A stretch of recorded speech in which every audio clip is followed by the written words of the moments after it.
This is called My Muse Lounge. The theme is Motherhood to Nationhood. The brains behind this is Her Excellency Hajia Khatija Abdullahi.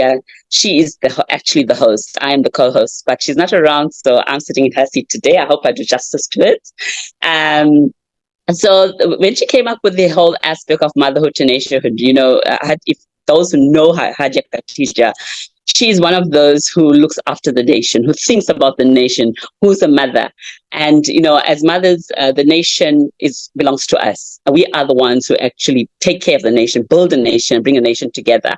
So with all the challenges that are happening currently, the social challenges, psychosocial challenges that are happening in society, in communities, she looked at it and said, I need to do a podcast that will actually speak about these issues that people actually sweep under the rug, don't want to speak of, don't want to hear, don't want to know. So, I thought to her, I said, you know what, this is quite exciting. It's something that it resonates also. And I just say again, I just hope I do justice to it because this is her brainchild. So I'm going to start off by introducing our guests and a brief profile on our guests. I'll start with Dr. Uche. He's a distinguished health management consultant renowned for overseeing the well-being of diverse workforces in multinational corporations across sub-Saharan Africa. With a medical background and additional qualifications in health services management and occupational health, he's recognized globally as an expert in health planning and management, often speaking at international conferences. Dr. Uche is well-traveled and deeply involved in global health initiatives. He has served as the global co-chair for the Health Committee of the Society for Petroleum Engineers, offering a valuable advice during the COVID-19 pandemic and actively engaging in counseling, mentoring endeavors across various levels. So welcome, Dr. Uche. He's a friend, he's a colleague, means a lot to the SI group. So thank you and welcome, and thank you for accepting to be on our panel today. Thank you, Maimuna. It's a pleasure to be here. Right. Thank you. Barrister Jade. Barrister Jade is a prominent legal practitioner and the lead partner of Law Geek Legal Abuja in Nigeria. Apart from overseeing Jolivia Business Group and Speedy Josh Logistics, she is the executive director of Jade Olisa Foundation and holds certifications in various fields like dispute resolution, digital marketing, web app development, and executive protection. Jade is actively involved in numerous projects and serves in various capacities, such as General Counsel member for Women Community in Africa, legal advisor for organizations like Patukwa Waka Development Initiative and Sagama Construction and Engineering Limited, and a dedicated member of multiple legal and empowerment foundations and associations. Jade's contributions extend to drafting simplified domestic violence laws and fostering legal development initiatives in Nigeria. So, Barrister Jade, welcome. She's also part of the family be on our panel today. And then we have Mr. Kevin Murphy.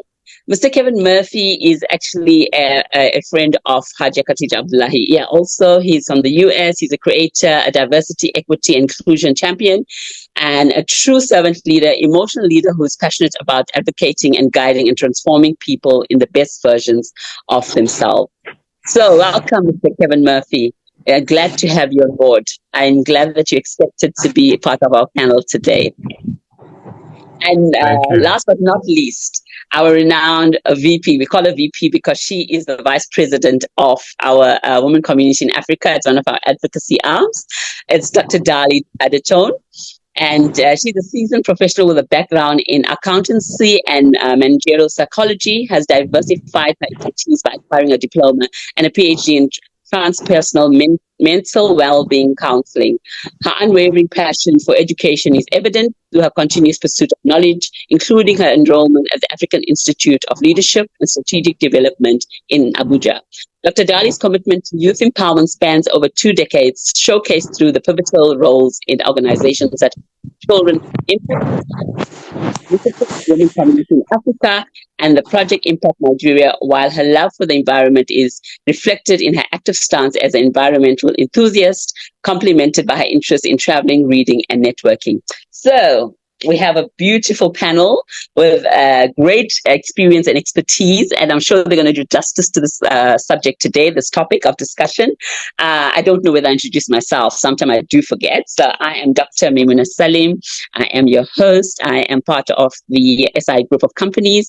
I am a great friend and a sister to Hajia Khatija Abdullahi. Yeah. So without wasting any more time, I think we should just begin. I mean, I think people are really excited to listen and to hear what we've got to say about this silent violation. And if you look at it, right, sexual violation in the home, and how did we come out of this topic? A lot of people would ask, how did we come about this topic? And it's more of, if you look at what is going on in society, if you listen to the news, you watch social media, there are a lot of obstructions with regards to people's behavior and what they do. And one has to be very cognizant that the world has evolved so much that we come from different cultures, we come from different backgrounds, diverse backgrounds, and we have this thing that we tend to judge people on things that happen in their home, but we don't know the context of it. And I listened to a story the other day about a violation in the home, a silent violation in the home when it comes to the brother and sister relationship. And this is where I stood back and I said, what does this mean? So I want to pose this question to Dr. Adetone. Dr. VP, I'd like to ask you, when you saw this topic in your head, how would you contextualize this, the sexual violation in the home? I said I was excited when I heard the topic because so much happening within the home in as regards sexual abuse and violence wants to be swept. The family wants to sweep it under the carpet. Wants to sweep it under the carpet. And over the years that I have worked with children, marginalized and vulnerable children, worked with women that have been abused and all that, I've come to see that the major challenge in the area of sexual abuse is what I have tagged familiar danger. Meaning that the danger of sexual violence, the perpetrators are familiar to the victim and survivors of this very sad act.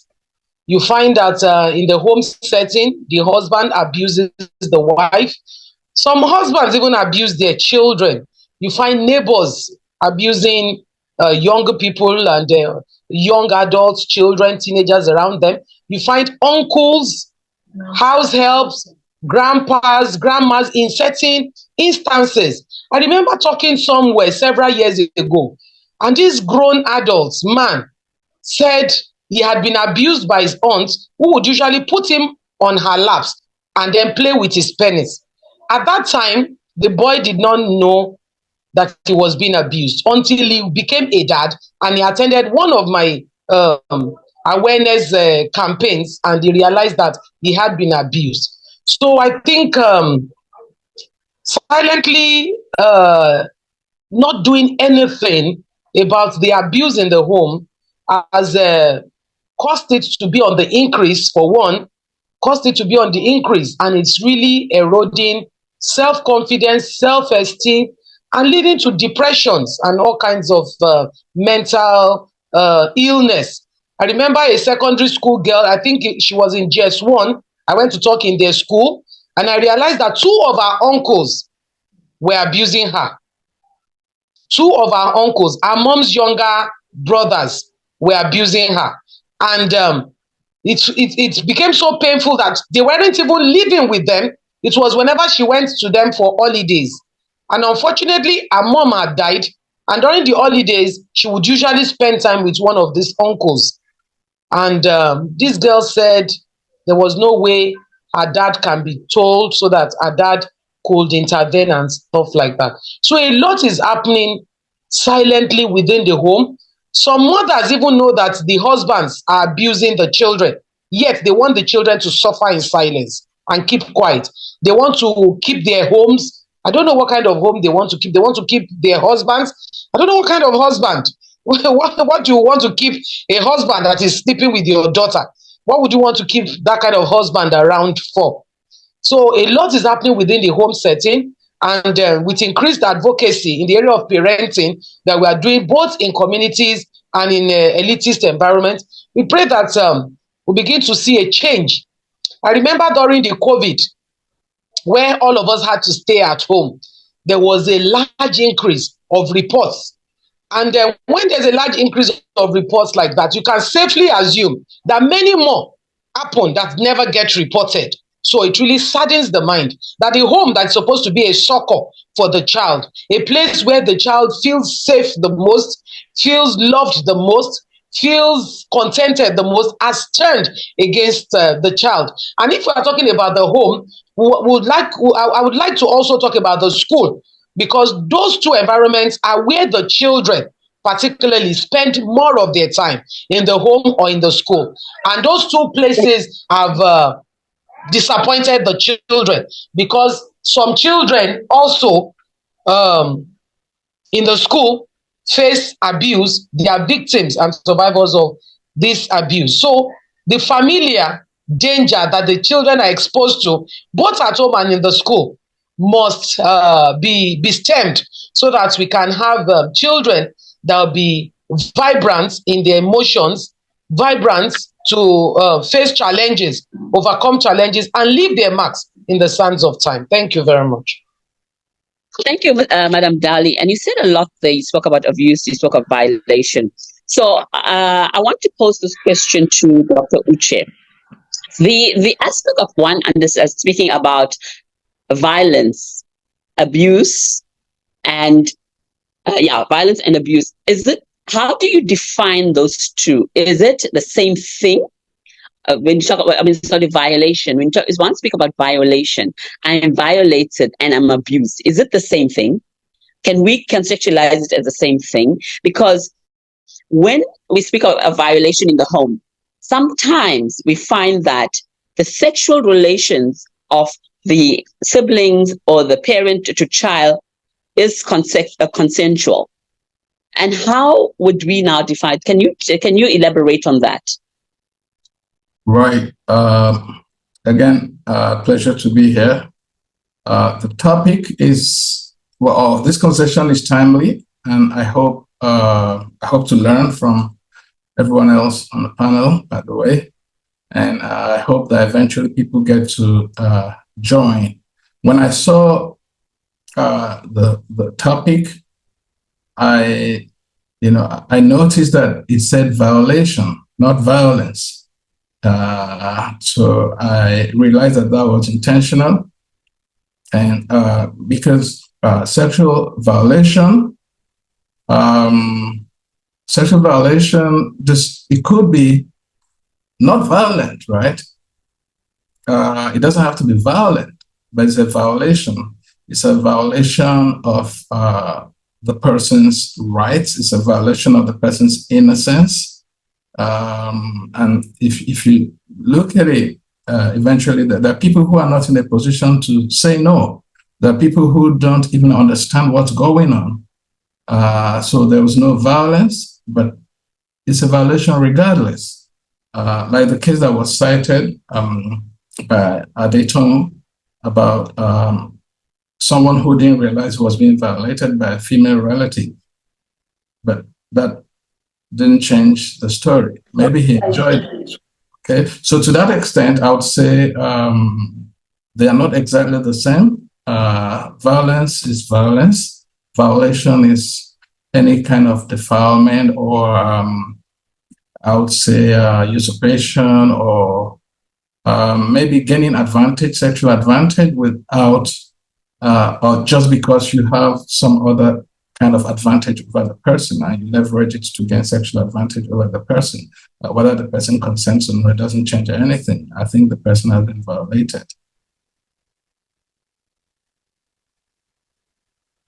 Thank you so much, Dr. Uche. That was fantastic. So somebody said on the chat now, they said, I just want to read what they had mentioned here, to say that sex with a minor is not consensual, right? It can never be consensual.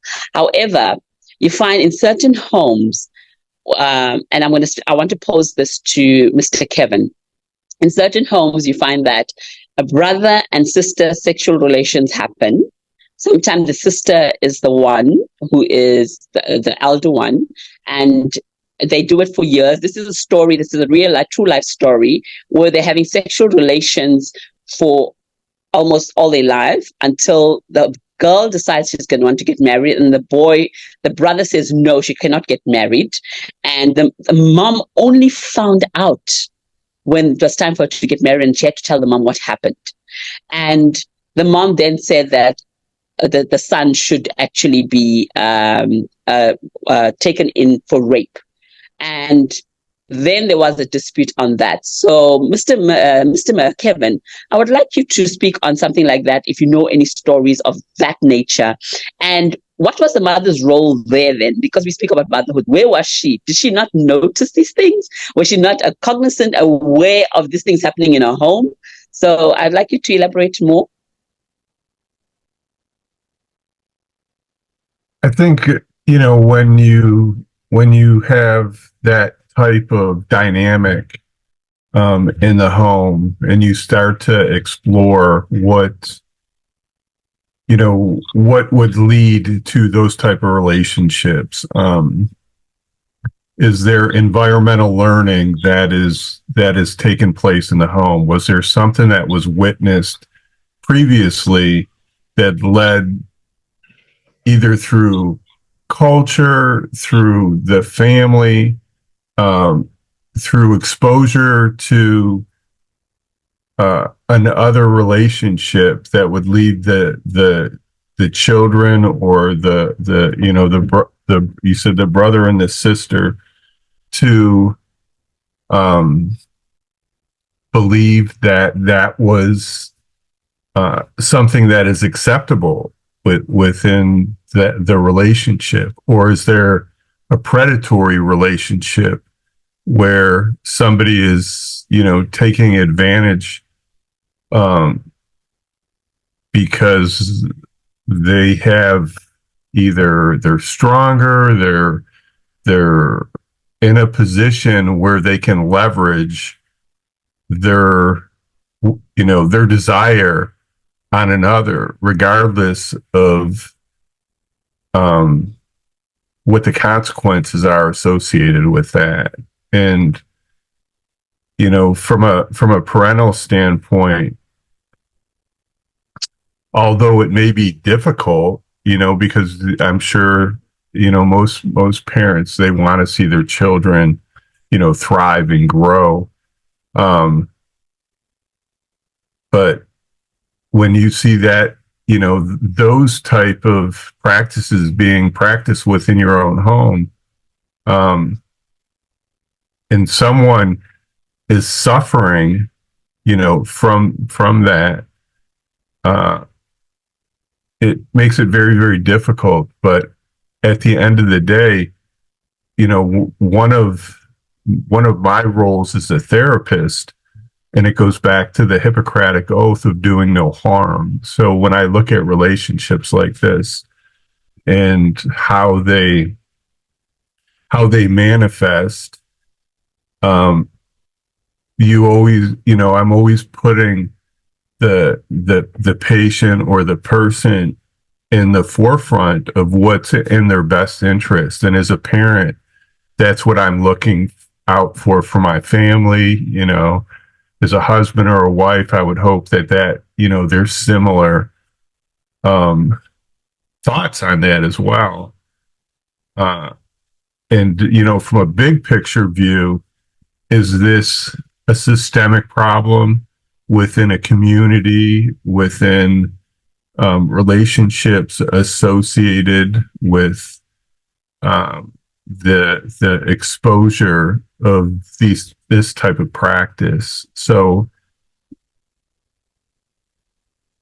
if there's something that's going on, within the home, regardless if it's my child or not, and it's against the law, I would still I would still do the right thing, which would be bringing that to the attention, and then start to go through the healing process of processing through that, because with those type of traumas, and I guess in some regards you could make argument where there may be consensual relations, but when you're exposed to that, it's teaching what's healthy and what's not.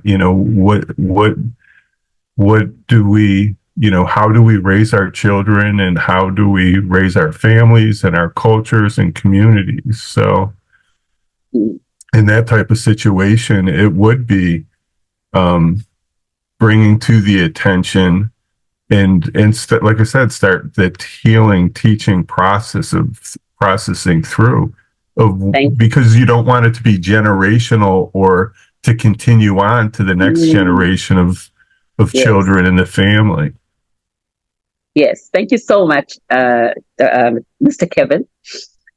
You said something, about, you spoke about trauma, which is very relevant. And there's a fine line, right, between where you say it's consensual and it's violation. And why do I say this? It's because we are sexual beings, right? And there's sexual attraction with people. And, in certain countries, there's about 11 countries where incest is legal. That means sexual relations that happen between family members is acceptable, and we frown upon them. So, Madam Jade, you being in the legal fraternity, and I'm sure you're exposed to a lot of stuff under the gender-based violence and child sexual abuse, etc. But looking at the aspect of violation, have you dealt with any cases of this severity, talking about violation in the home sexually, and how do you all look at it in the legal aspect of it?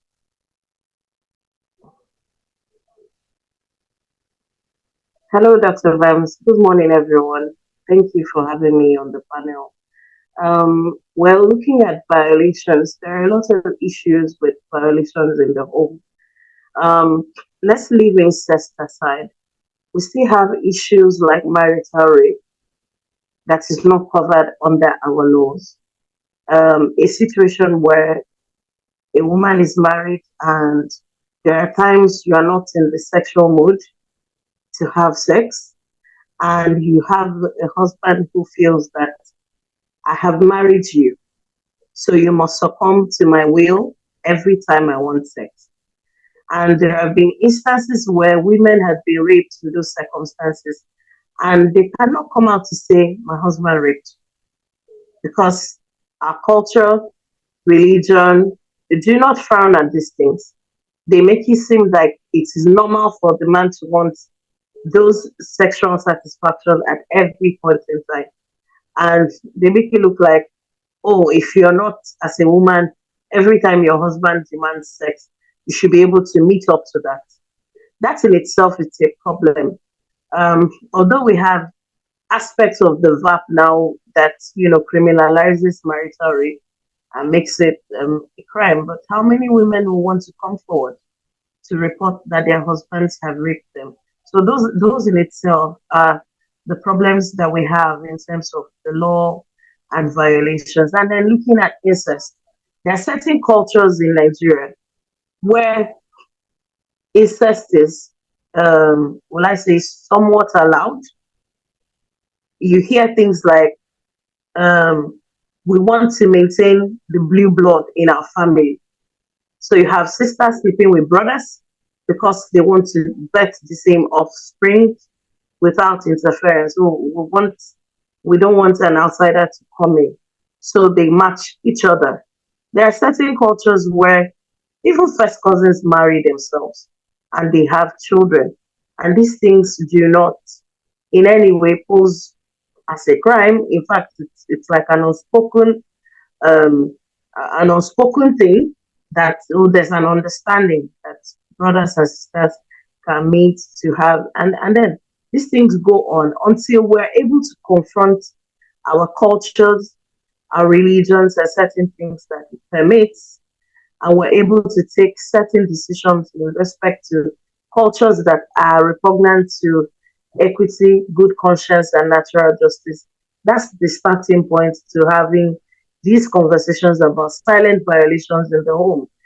let's move a bit towards domestic violence, and which is also a part of a silent violation in the home.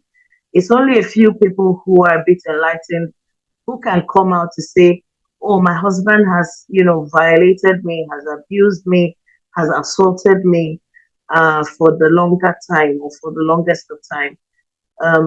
In Nigeria here, when a woman still goes to the police station to make a formal complaint against the husband for even beating her, it's still looked at in certain connotative ways as, "You, this woman, you're a problematic woman. Why are you coming to report your husband at the police station for doing this? Is a family matter. This is something that can be handled." But until we begin to confront these issues and look at them for what they are, crimes that they are, that's the only way we can make a headway. There have been a couple of, I had a conversation with someone very close to me recently. And, a very senior lawyer, he told me, he said, "I didn't even know how I lost my virginity as a man.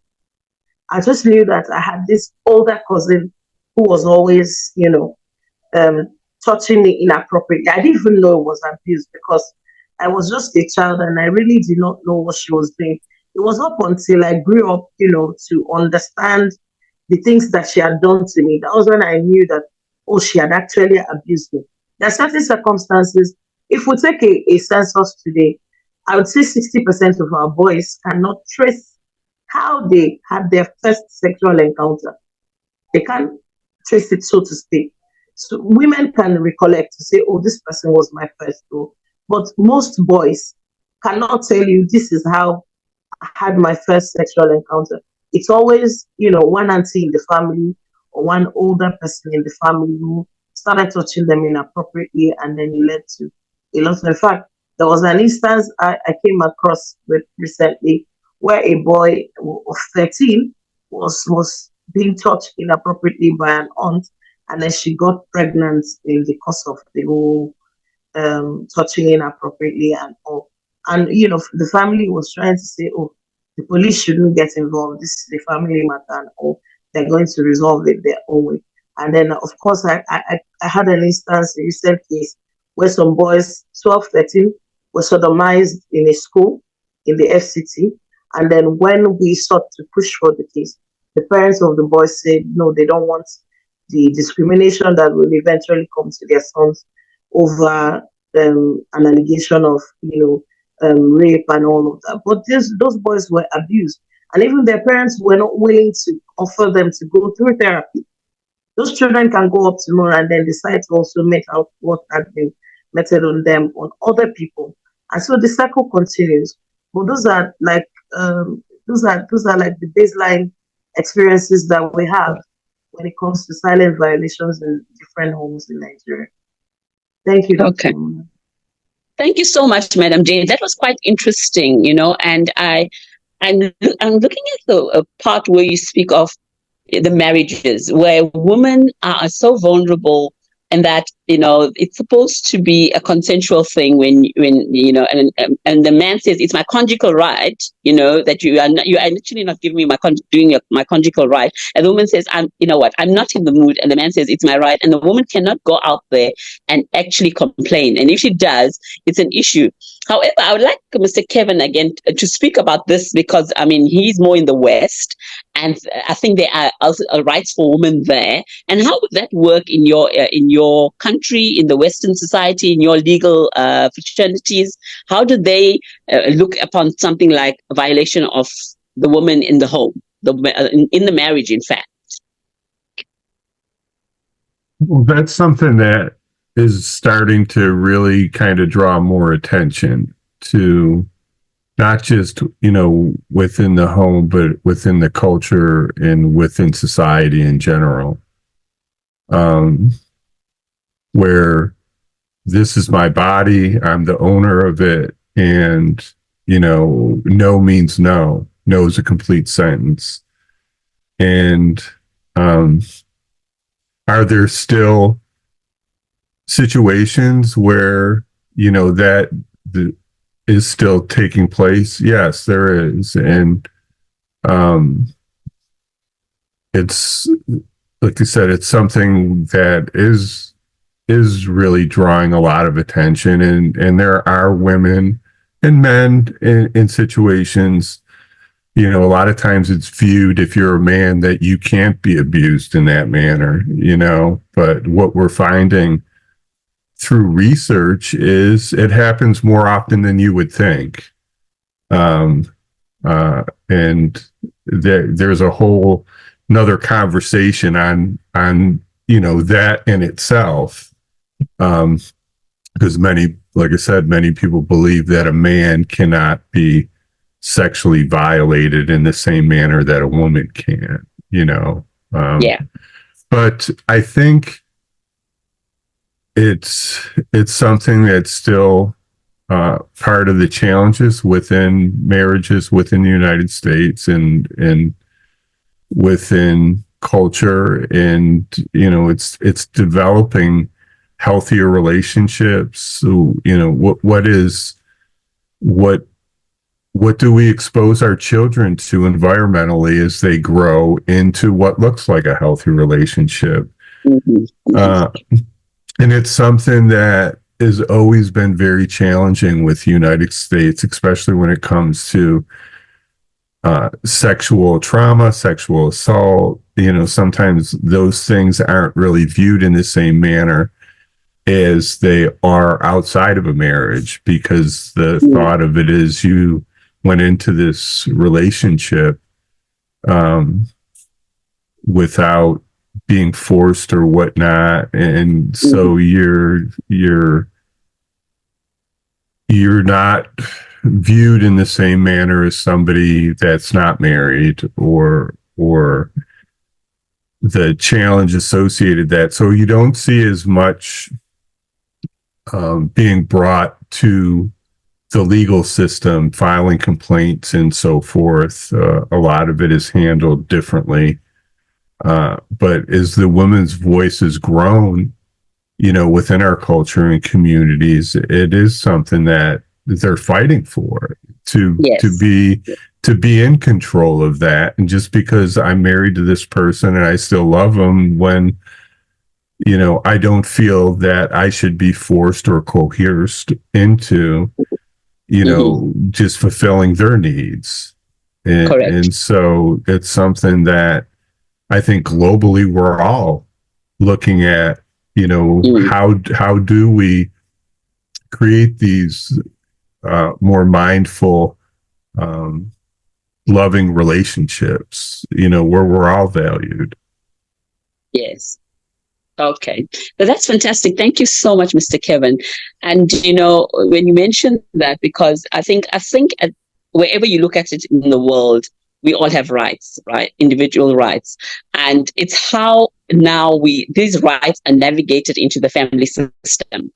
Because what we find is that a lot of family systems, they take these things for granted and people turn a blind eye. And Madam Dayton, I would like you to speak on the aspect of motherhood in relation to this violation. Where does the mother come in? What is her role? How does she now try to curb this from happening? Or our mothers, are they not educated enough? Are they not equipped enough? They do not have the capacity to be able to understand that this is happening in their homes. So I'd like you to elaborate on this, Madam Dayton, Dr. Dayton, sorry. I liked when you asked for the Western view of all of that. For the African setting, the woman is seen to be subject to the desires, the whims and caprices of the husband.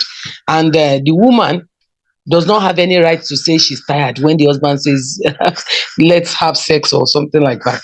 Okay, be that as it may, what I've seen is that many mothers, it's not as if we are not aware, it's not as if we are less educated or things like that. I think one of the major problems for women is empowerment.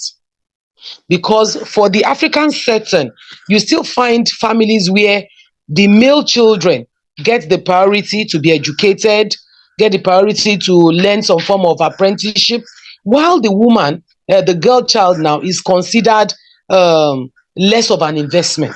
when you send her to school and stuff like that. And like the joke in the country, she belongs to the kitchen and the other room.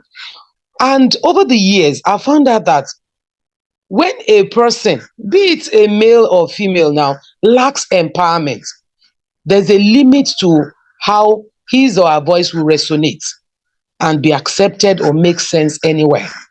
So women are at a disadvantage because of the lack of empowerment. And because not being empowered financially has reduced the strength of our voice, the quality of our voice. It makes non-effect our views over certain issues. Imagine a woman whose husband is violating her daughter and she still stays on in that marriage. If you ask the woman, she will tell you, where do I start from? If I leave this home, how do I feed? How do I clothe? How do I take care of those children? And then the legal system, I think Barrister Jade can clear me up on this. The legal system will not award the custody of children to their mothers who are not empowered. So usually a few men would misbehave because they are protected under the law, simply because they have a source of income that the woman does not have, a source of income that can cater to the needs of the children. So they depend on that and get away with many of their misbehaviors. Unfortunately, we mothers, we advocates now, as the case is, we must continue to sensitize women on the need to fulfill their roles as mother, because I don't think I would call somebody a mother who sees her husband violating her child, who sees her older or younger brother violating her child and wants to keep quiet. I don't think that is I can't call that person a mother. That's not motherhood. Motherhood entails you going all out for the younger generation, all out to ensure that the younger generation fulfill they get to the peak of their potentials. So it's going to require a lot of sacrifice, a lot of heartache will be. You have to take decisions against even your own sentiments, Correct. emotions, and feelings to ensure that these things are done. So it's not as if we don't know what is going on or what we should do, but the major thing I see is that lack of empowerment. So we must encourage ourselves to get busy so that our voices can resonate well when we stand against the ills in the society. Thank you. Thank you so much. So, I'm listening to you and I'm thinking, I know you have your NGO Children Impact, and you deal with the marginalized communities. You deal with these homes where they have these kind of abuses, and yet, you still find we're on the back foot. And because, culturally, people are hiding behind the whole cultural element of things. And yet we are in a progressive society, yet we are exposed to so much. And I just want to look at the whole aspect of because we have these violations, what measures can one put in place besides like empowerment? What other measures can one look at to be able to curb these violations in the home? Dr. Uche, I would like you to respond to this one. Yeah, thank you, Maimuna. And I've been listening to everyone on the panel. And like I said at the beginning, I had in mind to learn a lot. I am learning a lot. So thank you all. So first, I'll tell you, irrespective of culture, because the cultural perspective is heavy, I've had an expatriate, somebody from some other part of the world, family working in Africa, and the 12-year-old daughter was violated, sexually molested actually, and was taken to a hospital. I sent her to a hospital, gynecologist confirmed it. And so the investigation started. It narrowed down to the fact that it could only have happened within the family. The moment that became clear, the parents moved to withdraw the case strongly, because it was an embarrassment to the family honor was at stake, and I understand where they come from. Some other part of the world, they would go on CNN and let the world know that this happened. Okay, so the cultural perspective is big, but irrespective of culture, there are damages. Okay, there is confusion as to, should this happen? Is this right? Why is this happening in the family? There's loss of trust. Family is where people should trust one another. So there's loss of trust. There is fear. People live in fear because someone has been threatened. If they dare to talk about this, there will be consequences. So there's fear. As a matter of fact, sometimes there's a sense of guilt because you know you've done something wrong. Yes. Allowed to talk about it. So people live with all kinds of mental health issues, psychological trauma, different perspectives of it. And then there's a loss of the sense of self-worth. Sometimes that makes people, not care too much and become sexually vulnerable the rest of their lives. So whichever way it works, okay, it turns people into dysfunctional adults in their relationships in the future, one way or another. But so what we're doing is the kind of thing we should be doing: raise awareness, let people know, first of all, that this is wrong. Okay, let people know that it is destructive. Let people know that it's better to talk. It's better to talk, and then you start your healing, and then let families know that they must be supportive when there are victims, and then they need to also allow the law to, let people be held accountable, even if they're family members, when they're sexual predators. So I think we can begin from there. It takes time, but hopefully, eventually, things will change. Oh, thank you so much, Dr. Uche, for that. So I love when you said it's destructive, because if you look at something and one goes through trauma, it's like a wound that you get on you, and it doesn't heal very quickly. It takes time before it heals, and it takes one event or something that will trigger it again, and now the wound opens and the person starts doing things that they're not supposed to. Like, for instance, I'll give you an example. There's a girl who was violated by her brother and her father. And this is a true story. And she became very promiscuous.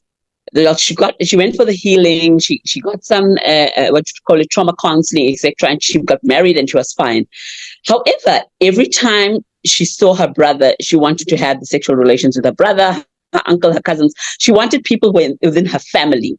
And her husband tried to find out with him, she would not have relations with him, and he wanted to know why. So eventually when he found out that this is what happened to her. She was violated, and this wound was opened up again, and it just was like a little pandemic or parasite that would just grow in her, infest her. And she continued wanting this. And apparently her brother, it was violence, sexual acts, and she enjoyed that. And it was something, I think, on Dr. Phil or something. I watched it, and it was so bad that she wanted violent sex all the time. So how does one come back from that? How does one heal from that? And we have a lot of stories that we hear about these kind of things. So as a doctor, you've been in the medical field. How does one heal? Right. So isn't it ironical that what you'd normally think that people should run away from, something in them has changed the way they should see it, and now they want it more and more. First, there's a loss of the sense of self-worth, first of all. Okay, and then the human mind is very complex in the way it works. So when we find someone in that situation, you've got to do some debriefing. Okay, you have to get a psychologist, make proper diagnosis. It takes a long process. Find out where they are right now, and then walk all the way back to how they got there. Okay, to how it started, what they remember, what experiences they've had, what different kinds of feelings they've had over the period, and then you are able to make the diagnosis. Now, when you've made accurate diagnosis of where they are mentally, then you can think there are a few options. Okay, there's a gradual desensitization, we call it. Gradually, you start to desensitize. You expose the person to circumstances, not sex, but ideas, stories. Take the person on a mental journey back to a safe point. and then observe them over time. Okay, and then also there is the more radical approach, which I'm able to get into, but it's called implosion. Okay, implosion is you drop the person right in the middle of what they're afraid of, but make sure that they are safe. It works faster, but sometimes it has side effects as well. But I think, first of all, it's about, understanding is about making the right diagnosis, and it's about getting an expert to take them through the debriefing and then the healing process. Okay. Thank you so much, Dr. Uche. And, I'm listening to you and I'm just visualizing this. I mean, people going through this whole psychological, trauma counseling and this whole series of interventions to be able to, help them in their lives. But what happens, and Dr. Dayton, I want you to speak around this. What happens if the perpetrator is the mother and she's supposed to be the nation builder? How now do we say this mother is going to now try to assist the nation building when she is the perpetrator? She has violated the child. In fact, not even being a direct mother of the victim, any female perpetrating this act. Maybe if I've read instances of a female teacher abusing a child in class and stuff like that. It's something that we should see that is beneath motherhood. To violate a child, to abuse a child, it's very sad. The area of physical abuse that I've handled severally has been very painful for me. The way mothers treat other children that are not theirs is very appalling. I've seen an instance where a mother was going to deal with punish her cousin that was living with her and locked her to sleep outside in the compound for 3 nights and to not attend school. I invariably got her arrested for that act. So there are certain things that should be ordinarily beneath motherhood. And I would still like to reiterate, mothers are not people that give birth to children. Is the attribute of kindness, loving, nurturing, protecting, directing, guiding the generations coming up. That is what motherhood is about. It's not about giving birth or giving suck to a child. No, we are reducing motherhood. If it's and anyone that behaves outside of these attributes of motherhood, even though the person is a female, person will not be said to be a mother, even if the person has given birth to children. So the female folks need to be educated, sensitized, reminded that motherhood is a trophy, is a standard that we must attain to. You don't just get there because you gave birth to a child. No, it is not true. Motherhood is about nurturing, like I said, guiding, protecting, preserving generations coming up so that the society can be better and better. Thank you very much. Thank you, Madam Dayton. So motherhood is about nurturing, protecting, guiding. And, we all know that. And also, we can't just isolate it to motherhood. I mean, yes, this is about the motherhood, but also the fathers of the nation. And they are there to also help build our nations together with our mothers. And Madam Jade, they say we need to put continuous measures in place for the perpetrators who are now violating our children. And, we have moms who violate, like we said, they're not necessarily mothers, but they violate the children. And, the law, how does the law come in to protect these children? Because, we look at perpetrators being mothers more often, like your teachers, your maybe your counselors, whoever they are, but they are female and people that we look up to as mentors sometimes as nation builders. So where does the law come in here to protect? Thank you, Dr. Maimuna. I think the law is very clear. Most of the time, these things happen because people are not aware of the provisions of the law. So we need to constantly educate and re-educate our society, children, We need to come up with some more child-friendly versions of our laws so that they can, even the children are able to recite these laws. And so when something they're in a circumstance, they can say, oh, I know that there's a particular law that talks about this, and what you're doing to me is an offense, and I'm going to report. So we need to raise our children to be more emboldened, to be able to confront violations and the alleged perpetrators. We need to also teach them to free themselves of the culture of silence. um, our our resolve as Africans had made it become a problem that when something happens, people want it ordinarily swept under the carpet instead of facing the issue head on. So we need to raise our children in confidence, let them know that once there's a situation, that situation needs to be handled. It's not something that's quiet on. So we need to. Hello, can you hear me? Yes, we can hear you. Yeah. So we need to, constantly reaffirm and reassure them to speak up when there's an issue. The law protects, but that's why when there's an offense, it's because every child born within the territory of Nigeria belongs to the state of Nigeria. That's why when there's a crime, it's between the state and that alleged perpetrator. So people need to speak up, and so they can use the instrumentality of the law to get justice. If you do not speak up, and then also another thing I need to point out is the fact that preservation of evidence is what ultimately aids either the success and progress of a case. So if you have a situation and you don't have evidence to um, put in or corroborate whatever the situation is, there's a likelihood for the alleged perpetrator to walk free. And the fact that our communities always want to interfere when there's a criminal circumstance, when an offense has been committed.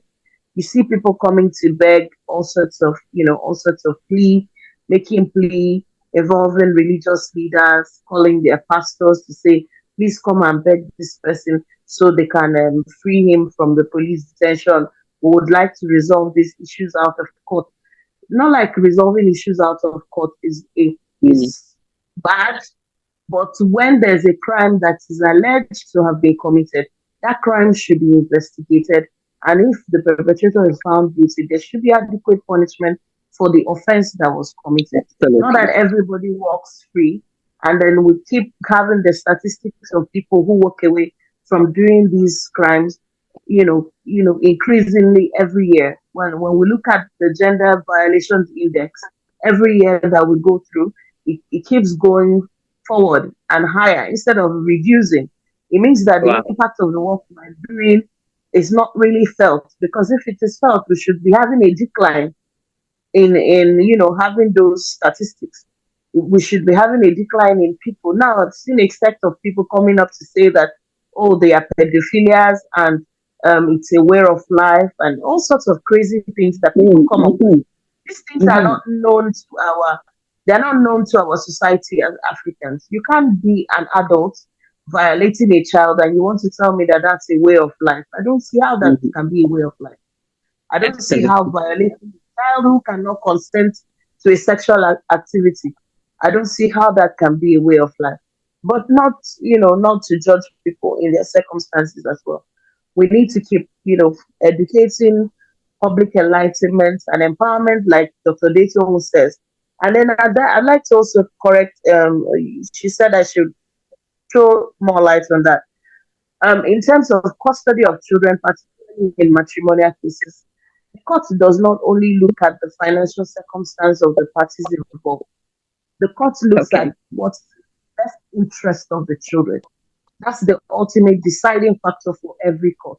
So if the court looks at what is in the best interest of the child, whether or not the father of the child is empowered or has some economic power, if he is not the best person to look after the children, the court will ordinarily not award custody. That's why, because in law, the law presupposes that the mother has a nurturing affinity with the children, while the father has a leadership affinity with the children. That's why you see when there are younger children, the court tends more to be inclined to grant custody to their mother, because they believe children are still within the age where they need to be nurtured and guided by a mother while the man does the provision. So that's the way the law perceives this thing. So even if as a mother you have all the money and the court looks at it, there have been circumstances put before the court showing that you cannot look after those children, the courts will not grant you custody. Same for the fathers as well. So if the court looks at it, there are circumstances maybe in the course of the breakdown of the marriage, you have been known to be bringing in different women to your matrimonial home.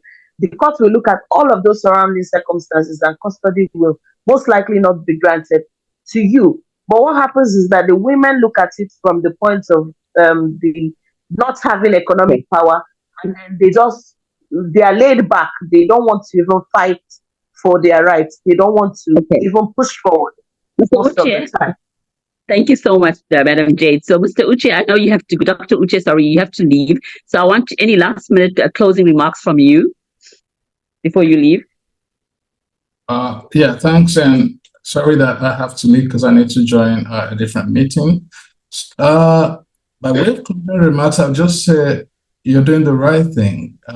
You and Khadija, you're doing the right thing. The people, my co-panelists, you're doing the right thing. Bring out your knowledge, your expertise, so we can put the word out there. And everyone who is listening and participating, you're doing the right thing as well. So we need to hear it. We need to spread the message. And then if we come across individual cases who we need to encourage to speak out, we encourage them to speak out. If we come across families where family members are, affected one way or the other, again, we intervene and encourage them to be supportive. So it's been an exciting session, and I would just like to thank the organizers again for putting this together. Thank you so much, Dr. Uche. Thank you for being part of the panel. Thank you so much. Mr. Kevin Murphy, so I would like any closing remarks from you, please. Thank you for the opportunity to join this conversation with such an esteemed group and panel.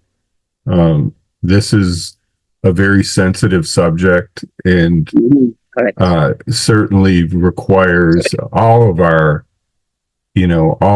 contributions in helping change the dialogue, the conversation, and empowering our communities, citizens, and using their voice in hopefully creating healthier environments for our children to see what those healthy relationships are and to help them better understand when something is happening, that there are resources, there's outlets, they can lean into their family, their parents, their mother, their fathers, to let them know that something is going on, because a lot of times their voices are silenced.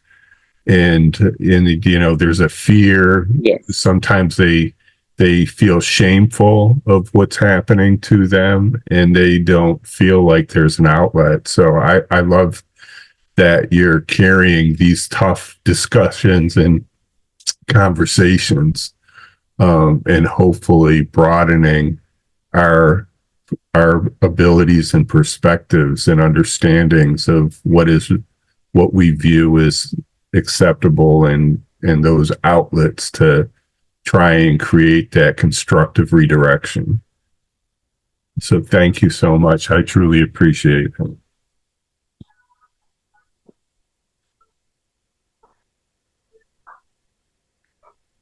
I think your network is a bit reactive.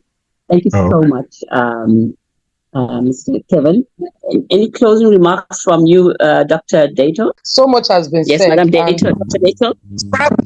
Sadly, what Barrister Jade said is that we are not having a reduction in these statistics of violation, of abuse, of violence perpetrated against minors, against women in familiar quarters. I think we'll just have to keep the conversation going. We have to increase advocacy and sensitization. I already put in the chat and increase and do a lot of sexual awareness to this group of people, this marginalized and vulnerable group of people. I think we should not be discouraged. We should just keep at it. I know that certainly with our resilience, we're going to get the safe and wonderful society that we desire. Thank you very much for this opportunity. Thank you so much, Dr. Dave.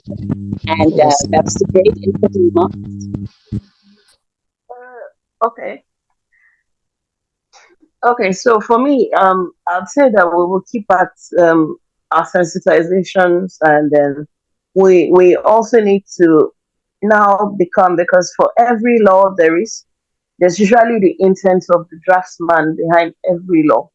So we need to be able to reuse those intentions that those laws are created for in child-friendly versions, like I said earlier, so that we can pass them around, even probably do like local content advocacy, where we have to have these laws in the native language that are indigenous to the communities where we work. That way, people can understand that if they have a challenge, there's the law that says, this is what I am entitled to as a Nigerian citizen, or this is what applies in my circumstance. The more people know that, the easier it is for us to keep pushing for our advocacies, the easier it is for us to get justice for people who find themselves in the unfortunate circumstances where a violation has happened. The more it is for us to get justice for survivors, and the more it is for us to create a safe space for women and children. Thank you so much for having me on this panel. Thank you so much. This has been such a wonderful, interesting topic, exciting topic. I mean, I don't see any questions from our listeners.